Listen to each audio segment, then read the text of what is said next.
tuning in, and thank you so much to Fashion Conversations for having me on the platform. My name is Fungi Dube. I am a scientist by training and a creative solopreneur by calling. I'm the sole owner and director of Fungi Dube Graphics Private Business Corporation, and I specialize in logo, brand identity, and packaging design, which is more of what I'm going to unpack as we reflect. So I would say that as I look at my creative work, I draw a lot of my inspiration from the naturally occurring dynamism and fluidity of nature. Different natural elements look different in different seasons, yet they remain so beautiful, and that is something that I try and base my design process and protocol on. Based off of that, it follows that key practices like sustainability are very important to me, and I try and implement this as much as I can in my craft and in my day-to-day life. So going back to packaging design, which is what I alluded to earlier, I start thinking a little bit differently and start asking myself more pertinent questions and sort of shift away from how pretty something can look or how good a product can look in pretty packaging and start thinking of the social and environmental implications that it has.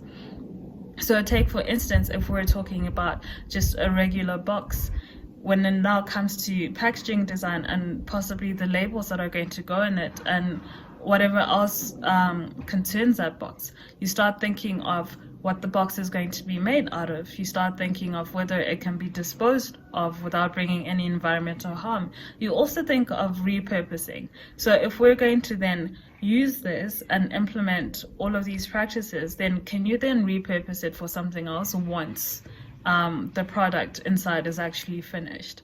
And I think this also filters through and translates in everyday life, because you then acquire a certain level of consciousness where you become a little bit more intentional and deliberate about the decisions that you make. So even as you go into the supermarket, you start thinking of whether you really need a plastic bag for your fruit and veg, or could you have one that you keep at home that's reusable, that you come in with and use that instead.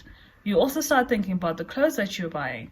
What are they made out of? Who is making them? What sort of practices have they put in place so that they can ensure that they're also being kind to the environment?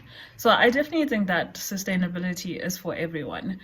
In whatever field you are able to find a way in which you can at least minimize your footprint and make sure that you're implementing practices that ensure that you're a little bit kinder to the environment and that you're also thinking of sustainability in the long run and in the long term.